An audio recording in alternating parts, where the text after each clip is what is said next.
So hello everyone, आज के lecture video में हम कंटिन्यू कर रहे हैं डाइवर्सिटी इन लाइफ फॉर्म्स या फिर एनिमल किंगडम आप बोल सकते हो।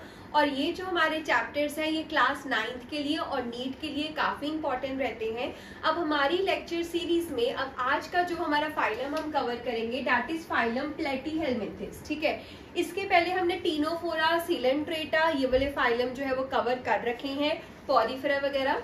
तो आज हम करते हैं फाइलम प्लेटीहेलमिन्थिस। अब सबसे पहली बात, फाइलम प्लेटीहेलमिन्थिस जो नेम है वो कैसे पड़ा, तो ये हमारा पड़ा है विद फ्लैट बॉडी। तो ये नेम आया है फ्लैट बॉडी से, मतलब कि जितने भी फाइलम प्लेटीहेलमिन्थिस के अंदर ऑर्गेनिजम्स होते हैं, तो फॉर एग्जांपल अगर आप मेरी लेफ्ट साइड पे देखोगे तो ये कुछ इमेजेस हैं जो ऑर्गेनिजम्स हमारे फाइलम प्लेटीहेलमिन्थिस में फॉल करते हैं। अब इनमें जो स्पेशल स्ट्राइकिंग फीचर जो प्लेटीहेलमिन्थिस में मिलता है दैट इज कि डॉर्सोलेटरली, मतलब ऊपर से देख लो नीचे से देख लो, ये क्या होते हैं, फ्लैट होते हैं। ऊपर से भी फ्लैट होते हैं, नीचे से भी फ्लैट होते हैं। अगर आप कोई भी वॉर्म देखो तो वॉर्म को हम किस में इंक्लूड करते हैं, फ्लैट वॉर्म्स में। ठीक है, टीनिया सोलियम हो गया, फेसियोला हो गया, टेपवॉर्म हो गया। और इनके अंदर क्या होता है कि सेगमेंटेशन प्रेजेंट नहीं होता। There is no true segmentation present in case of phylum platyhelminthes. अब सबसे पहले हैबिटेट की बात करते हैं। तो हैबिटेट इनका यूजुअली एक्वेटिक होता है। फिर हम इनके हैबिट की बात करते हैं, ये सिंगल भी एग्जिस्ट करते हैं और इनका नेचर होता है एंडोपैरासाइटिक। अब एंडोपैरासाइटिक का मतलब क्या हुआ, सबसे पहले पैरासाइट क्या होते हैं। पैरासाइट हमारे पास ऐसे ऑर्गेनिज्म होते हैं जो किसी और की बॉडी पे जाके अपनी न्यूट्रिशनल जो भी रिक्वायरमेंट है उसको पूरा करते हैं। तो उस कैटेगरी में जो भी हमारे पास आते हैं उनको हम बोल देते हैं पैरासाइट्स। ठीक है, और एंडो का मतलब होता है अंदर, मतलब हमारी बॉडी के वो अंदर रहते हैं। अगर आपको कहीं पे टर्म देखने को मिलती है एक्टोपैरासाइट, तो एक्टो का मतलब होता है बाहर, कि वो सरफेस के ऊपर रह रहे हैं। अगर हम बोल रहे हैं एंडोपैरासाइट मतलब वो सरफेस के अंदर, दैट इज एंडोपैरासाइटिक है। ठीक है, तो ये हमारे क्या होते हैं, एंडोपैरासाइटिक है, ये पैरासाइट ऑर्गेनिजम्स होते हैं। फिर आती है सिमेट्री। अब इससे पहले हमने जितने भी किए, प्लेटीहेलमिन्थिस से पहले हमने टीनोफोरा किया, हमने सिलेंट्रेटा किया, हमने पॉरीफेरा किया, वहां पे हम देखते हैं कि जो सिमेट्री होती है वो क्या होती है, रेडियल। पर देखो यहाँ पे कहीं भी आपको आर आ रहा है प्लेटीहेलमिन्थिस में, नो। तो यहाँ से आप याद रख सकते हो कि इसकी सिमेट्री क्या होती है, बाइलेटरल। और ये प्लेटीहेलमिन्थिस से ही बाइलेटरल सिमेट्री सबसे पहले देखने को मिलती है। फिर आता है बॉडी लेवल। अब इनमें देखने को मिलती है ऑर्गन लेवल की अरेंजमेंट। हमने किया था कि अगर हम ऑर्गेनाइजेशन की बात करें तो 3 है। एक हमारे पास सेलुलर लेवल की ऑर्गेनाइजेशन होती है, एक टिश्यू लेवल की होती है, एक ऑर्गन लेवल की होती है। सेलुलर लेवल जैसे कि आपका मीबा आ जाता है, टिश्यू लेवल थोड़ा से ज्यादा सेल्स आ गए जैसे कि सिलेंट्रेटा वगैरह में हम देख लेते हैं। और यहाँ पे हम क्या बात कर रहे हैं, ऑर्गन लेवल की। ठीक है, और वो हमें कहाँ पे देखने को मिलता है, फाइलम प्लेटीहेलमिन्थिस में। तो ये हम बोल देते हैं कि जो सिमेट्री वाला पार्ट हो गया, बॉडी लेवल का हो गया, ये थोड़ा सा इंपॉर्टेंट आ जाता है क्योंकि ये प्लेटीहेलमिन्थिस में ही सबसे पहले बाइलेटरल, सबसे पहले ऑर्गन लेवल देखने को मिलती है जब हम नीचे से इनवर्टिब्रेट्स को शुरू करते हैं। जर्म लेयर यहाँ पे होगी ट्रिप्लोब्लास्टिक। अब ट्रिप्लोब्लास्टिक का क्या मतलब हुआ, ट्रिप्लोब्लास्टिक का मतलब हुआ कि वहां पे एक्टोडर्म भी होगा, वहां पे एंडोडर्म भी होगा और वहां पे मीजोडर्म भी होगा। इसका मतलब ट्रिप्लोब्लास्टिक है। सिलोम की बात करते हैं, ये एसिलोमेट होते हैं। अब एसिलोमेट का क्या मतलब हुआ कि कोई बॉडी कैविटी यहाँ पे प्रेजेंट नहीं रहती।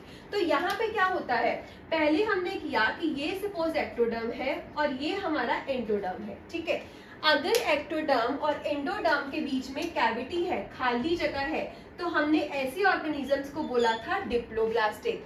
पर यहाँ पे क्या होता है, यहाँ पे एक्टोडर्म भी है, एंडोडर्म भी है, ठीक है, और यहाँ पे क्या होता है कि पेरेन्काइमा सेल्स आ जाते हैं, मीजोडर्म भी है, जो कि कहीं पे भी अगर खाली जगह है तो ये पेरेन्काइमा सेल्स उन खाली जगह को क्या कर देते हैं, फिल कर देते हैं। तो कोई भी खाली जगह या फिर कैविटी इनमें देखने को नहीं मिलती, इसलिए हम इनको बोल देते हैं दे आर एसिलोमेट।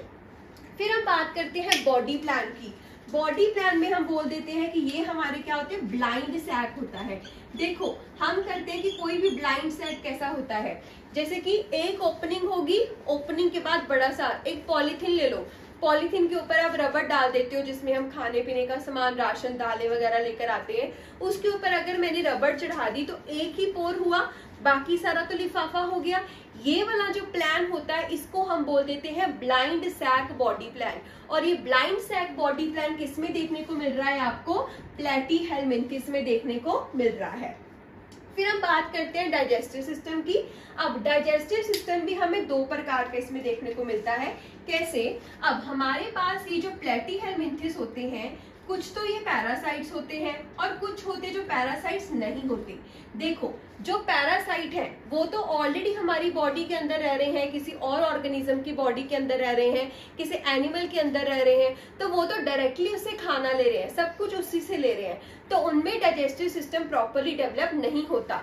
लेकिन जो ऑर्गेनिज्म पैरासिटिक की कैटेगरी में नहीं आते उनके अंदर डाइजेस्टिव सिस्टम होता है, बट इतना प्रॉपर नहीं, इनकम्प्लीट होता है। उनपे हमें एक्स्ट्रा सेलुलर, इंट्रासेलुलर ये वाली देखने को मिलती है। ठीक है, ओके। तब नेक्स्ट चलते हैं। नेक्स्ट हमारा आ गया सर्कुलेटरी सिस्टम। देखो एब्सेंट होता है। एक्सक्रीटरी सिस्टम में हमारे पास एक स्पेशल टाइप के सेल्स होते हैं, इन सेल्स को हम बोलते हैं फ्लेम सेल्स। तो फ्लेम सेल्स अगर आपको आता है, फ्लेम सेल्स हमें प्लेटीहेलमिन्थेस में देखने को मिलते हैं और इनकी स्पेशल प्रॉपर्टी क्या है कि ये हमारी एक्सक्रीशन में हेल्प करते हैं और दूसरा ये ऑस्मो रेगुलेशन में हेल्प करते हैं।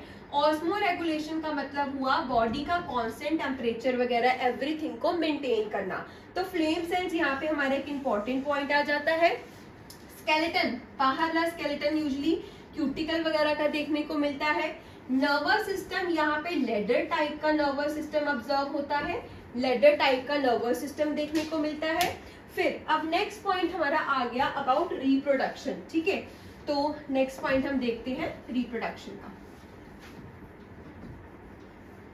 ओके, तो अगर मैं रिप्रोडक्शन की बात करूं तो इनके केस में यूजुअली हमें पर देखने को मिलती है सेक्सुअल रिप्रोडक्शन, लेकिन एक्सेप्शन हमारे पास आ जाती है किसकी, प्लेनेरिया की। अगर आपको प्लेनेरिया ऑर्गेनिज्म आपने पहले भी छोटी क्लासेस में पढ़ा होगा कि इसके पास कितनी अच्छी रीजनरेटिव कैपेसिटी होती है, कुछ ऐसा आपने ऑर्गेनिज्म देखा होगा, है ना, ऐसा एरो शेप का, दो ब्लाइंड स्पॉट यहाँ पे प्रेजेंट होते हैं। इसको आप कहीं से भी कट करो, ये अपने आप को पूरे फुल ऑर्गेनिज्म में क्या कर लेता है, रीजनरेट कर लेता है। ये अपने आप को पूरे ऑर्गेनिज्म में रीजनरेट कर लेता है। ठीक है, तो ये इसकी रीजनरेटिव कैपेसिटी होती है। और ये जो प्लेनेरिया है ये आपका एसेक्सुअल रिप्रोडक्शन से प्रोड्यूस करता है। स्टेम सेल इसमें बहुत ज्यादा भर के प्रेजेंट होते हैं, तो सिर्फ प्लेनेरिया की एक्सेप्शन है जो कि एसेक्सुअल से रिप्रोड्यूस करता है, बाकी सारे हमारे सेक्सुअल रिप्रोडक्शन से, और सेक्सुअल रिप्रोडक्शन भी हमारे पास इंटरनल होती है। ठीक है, दिस इज। तो नेक्स्ट पॉइंट अब हमारे पास आ गया इनकी बॉडी प्लान के बारे में। तो अगर हम बॉडी प्लान की बात करें, दे आर हर्मेफ्रोडाइट। हर्मेफ्रोडाइट बोलो अब इनको, या फिर दूसरा नेम हम बोल सकते हैं दैट इज बाइसेक्सुअल। बाइसेक्सुअल का क्या मतलब होता है कि मेल सेल्स और फीमेल सेल्स दोनों सिर्फ एक ही बॉडी के ऊपर क्या होते हैं, प्रेजेंट होते हैं। अब कुछ एग्जाम्पल्स देखते हैं, जैसे कि टीनिया सोलियम। टीनिया सोलियम जो है ये हमारा डाइजेनेटिक ऑर्गेनिज्म है, ये हमारा डाइजेनेटिक ऑर्गेनिज्म है, मतलब इसका जो लाइफ साइकिल है वो दो होस्ट में चलता है। एक तो इसका लाइफ साइकिल हमारे पास ह्यूमन में चलता है और एक शीप में भी चलता है, और इसको हम बोल देते हैं लीवर फ्लूक। लीवर फ्लूक हम क्यों बोलते हैं, क्योंकि लीवर में यूजुअली देखा जाता है। शिस्टोसोमा जिसको कि हम ब्लड फ्लूक बोल देते हैं। प्लेनेरिया जिसका दूसरा नाम हमारे पास जुजेसिया होता है। अब टीनिया सोलियम और शिस्टोसोमा ये हमारे सारे क्या होते हैं, दे आर पैरासाइट्स। और ये जो पैरासाइट्स है ना, अगर आप इनकी बॉडी में देखो तो इनके पास क्या प्रेजेंट होते हैं, इनके पास प्रेजेंट होते हैं हुक्स एंड सक्कर्स। अब हुक्स एंड सक्कर्स क्या होते हैं, देखो जैसे एक बिल्ली के वो होते हैं ना पंजे कि उसने किसी चीज को ट्रैप करना है, किसी के अंदर जाना है, तो उसको एक पकड़ बनाने के लिए अपने क्लॉज चाहिए। वैसे ही ये जो पैरासाइट्स हैं इनके अंदर स्पेशली हुक्स और सक्कर्स देखे जाते हैं जो कि इनको हेल्प करते हैं इनके पैरासिटिक फीचर को कंप्लीट करने के लिए। अब ये तो हो गया सारा बेसिक फंडा। अब अगर आप नीट की तैयारी कर रहे हैं तो एक और आपको पॉइंट याद होना चाहिए, दैट इज लार्वल फॉर्म्स। ठीक है, तो आप शिस्टोसोमा हो गया, टीनिया सोलियम हो गया, इनकी आप लार्वल फॉर्म्स को देख सकते हैं and then you can study accordingly. So thank you everyone. अगर आपको वीडियो पसंद आई हो, do like and subscribe the channel.